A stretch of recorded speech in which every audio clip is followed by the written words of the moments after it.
No place for losers. Those were my brother Sebastian's exact words as he blocked the doorway on Christmas Eve. Behind him, the tree glowed.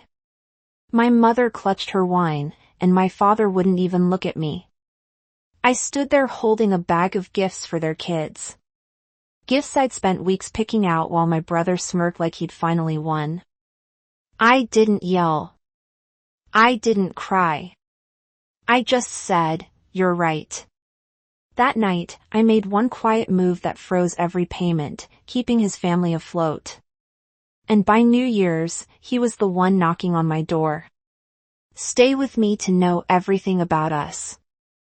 I used to love Christmas. The lights, the cinnamon candles, the way snow softened even the ugliest corners of our street. It was the one day I could pretend our family was normal. But that illusion cracked years ago slowly, almost gently, like ice splitting under your feet before you hear it break. Growing up, I was the fixer. If a bill was late, I paid it. If someone needed a ride, I dropped everything. When my brother Sebastian and his wife Clara fell behind on their mortgage, I sent money before they even asked. Back then, I told myself it was kindness. Maybe it was guilt. Maybe I just wanted to be seen as the daughter who held everything together. My parents encouraged it. "You've always been the responsible one," my mother would say, smiling in a way that looked like pride but felt like relief. My father rarely said anything at all. He just handed Sebastian another plate, another favor, another excuse. Over time, I stopped noticing how much I gave away. School tuition for the kids done. Utility bills covered. When Sebastian lost another job, I wired money without thinking. The truth is, it was easier to pay than to argue. The funny part, they called it help, but it was really control, just not mine. Every time I bailed them out, I chained myself tighter to their approval. That's how it works in my family. Generosity is the leash and love is the treat. They dangle in front of you. This year was supposed to be different. For once, I planned early, bought thoughtful gifts, booked time off work, even baked the old sugar cookies my grandmother used to make. I imagined laughter, a fire, maybe forgiveness. Instead, I got Sebastian's smirk and my mother's silence. No place for losers. Those words didn't just cut. They rearranged something inside me. On the drive home, the car felt heavier. With every turn, the wrapped presents glowing faintly in the passenger seat, like reminders of how naive I'd been. By the time I parked outside my apartment, I wasn't crying. I was calm. Too calm. Because for the first time, I saw the truth. I hadn't been part of a family for years. I'd been part of a system that depended on me staying quiet. And this Christmas silence was about to sound very different. That night, I didn't sleep. The words replayed over and over. No place for losers. Each one sharper than the last. I'd heard Sebastian mock me before, but never like that. Never with the whole family watching. The part that hurt most wasn't his voice. It was my mother's silence. My father's eyes fixed on the floor. That silence said what none of them dared to. We agree with him. The next morning, I made coffee and sat at my kitchen table staring at the list I'd made a month ago. Christmas budget presents, shipping receipts, school fees. My handwriting looked foreign, like a stranger's desperate attempt to buy affection. I traced each line with my finger, realizing how much of my life was wrapped around Sebastian's comfort. Every emergency payment had chipped away at my own. Then something inside me shifted. It wasn't anger. It was exhaustion. The kind that comes when you finally understand the rules of a game you never agreed to play. I opened my laptop and pulled up my accounts. There they were. Transfers labeled kids' tuition, daycare, grocery, top up utilities. I clicked through each one, the amounts rising like quiet proof of my stupidity. I didn't slam the laptop shut or cry. I just started ending them. Cancel. Cancel. Cancel. One by one, I deleted every automatic payment. It took 5 minutes to undo 5 years. I expected to feel guilty. Instead, I felt light. The apartment seemed quieter, even the air warmer. I made another cup of coffee stronger this time and stood by the window, watching flakes of snow swirl under the street lights. For once, I wasn't thinking about who needed what or how to fix things. I was thinking about boundaries, how peaceful they sound when you finally draw one. By noon, I had packed the Christmas gifts into storage boxes and taped them shut. I didn't throw them away. I just couldn't look at them yet.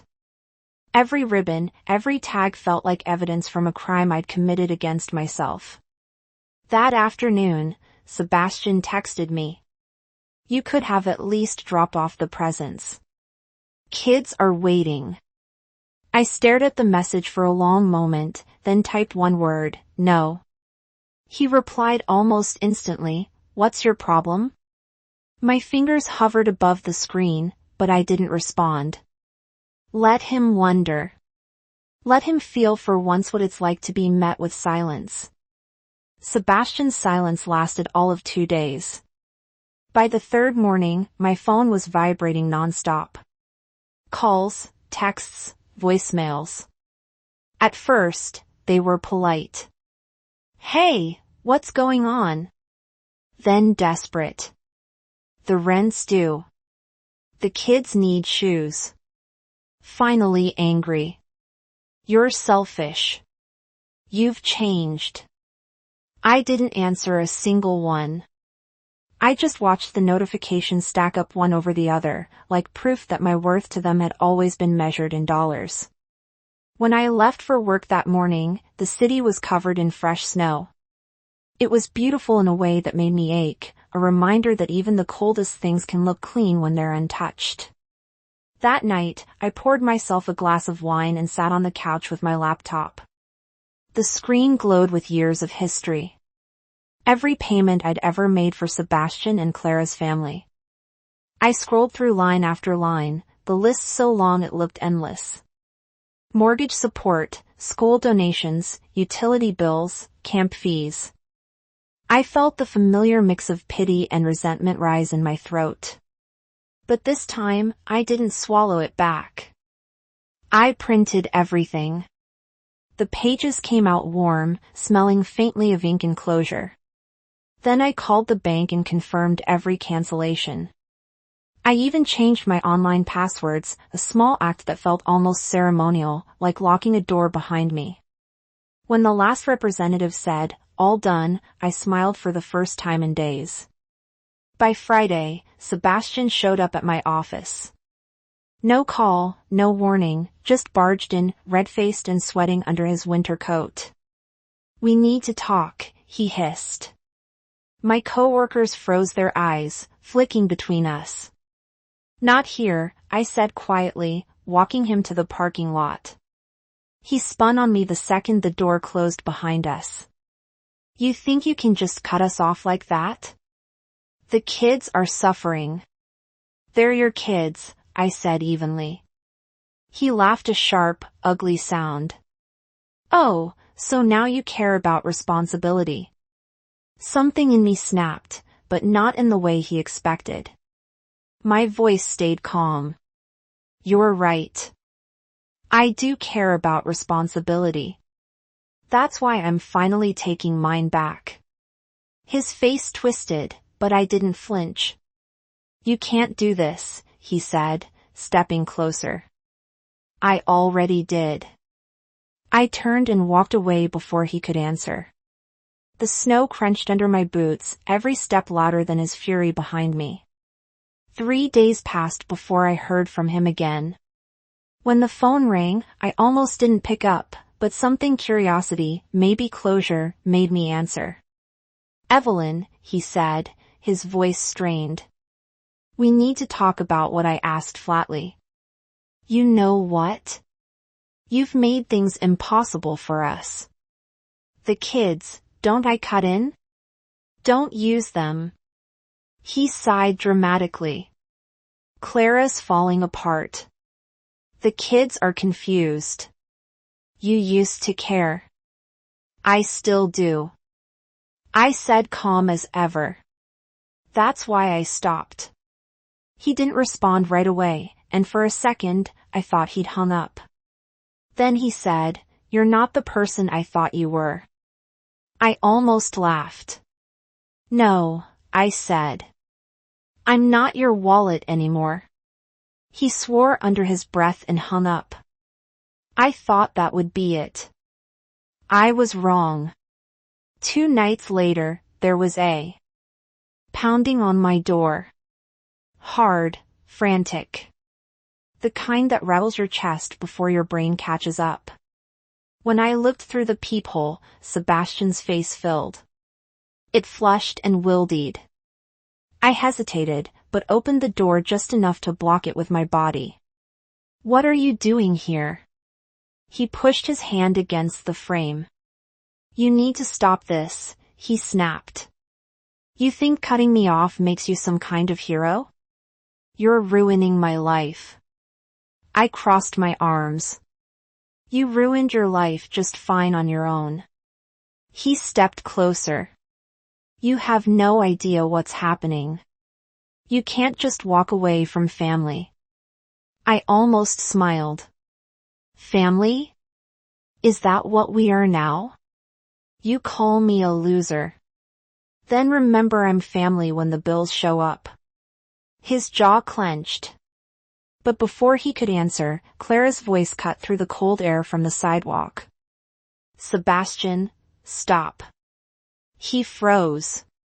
She was standing a few feet away, her coat half-zipped, her face pale. Behind her, the car engine hummed softly. Clara, go home, he barked. She didn't move. No, she said quietly. We're done. He turned startled. What are you talking about? Her eyes flicked to me, then back to him. I met with someone today. A lawyer. Sebastian's face drained of color.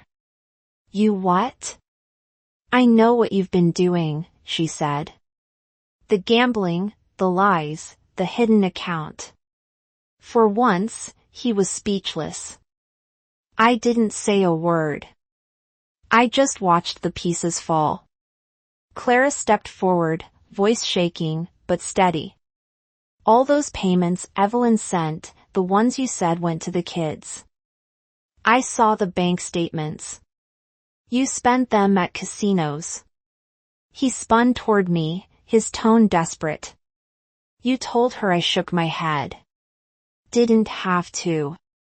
Clara pulled a folder from her bag and held it up. I did, and I gave copies to the lawyer. You can't hide it anymore. He lunged forward, but I stepped between them. Don't I warned? My voice didn't rise, but it carried enough weight to stop him. He stared at me, his breath coming fast. You think you're better than me? He said, his voice shaking. You think this makes you righteous? I took a slow breath, the cold biting my lungs. No, it makes me free. He laughed again, but it cracked halfway through. You'll regret this, he said. You'll see what happens when I'm gone. Clara's voice was soft, but firm. We already have. He looked between us, realizing for the first time that neither of us feared him anymore. Then he turned, shoved his hands into his coat pockets, and stormed off down the street. Clara exhaled, trembling. I motioned her inside. She hesitated at the door like she wasn't sure she belonged. Come in, I said gently. You don't have to explain. Inside, the air was warm and still. I poured her tea, the cinnamon scent filling the room. She stared into the cup like she could see the years she'd lost. I should have said something that night, she whispered when they called you a loser. You were surviving, I said. I get it. Tears filled her eyes. He kept saying you owed us, that you were lucky to have a family who needed you. I almost smiled at the irony. That's the thing about people like Sebastian. They call it family when they're taking and betrayal when you stop giving. She nodded slowly. He's gone. I told him not to come home. Do you have somewhere to stay? She hesitated. I'll figure it out. You can stay here for now, I said. She looked up startled. You do that. After everything, I'm not helping him anymore, I said softly. But I'll help you. That night, while Clara slept on my couch, I sat by the window watching the snowfall. The city was quiet, lights flickering through the white. For the first time in years, my apartment didn't feel empty. It felt earned. The next morning, I got a call from an unknown number. Evelyn, a man's voice said. This is Mr. Dawson. I'm Clara's lawyer. She gave me your contact info. Is she okay? I asked. She's fine, he said. But there's something you should see. It concerns your brother's use of funds. I think you'll want to be involved. When I met Mr. Dawson later that day, he slid a folder across the desk. Inside were printouts, bank transfers, withdrawals, casino receipts, hotel charges. My money had built his double life. Clara's moving forward with separation, Mr. Dawson said. She's asked me to inform you in case Sebastian tries to reach out again. I closed the folder slowly. If he does, I'll handle it. That evening, my phone lit up again. Sebastian. I let it ring, then silenced it. But the next call came seconds later and the next until the buzzing became constant. Finally, I answered. You ruined my family, he shouted. She's leaving me because of you. No, I said quietly. She's leaving you because of you. He started to speak, but I interrupted. Listen carefully. You used me. You lied and you called me a loser.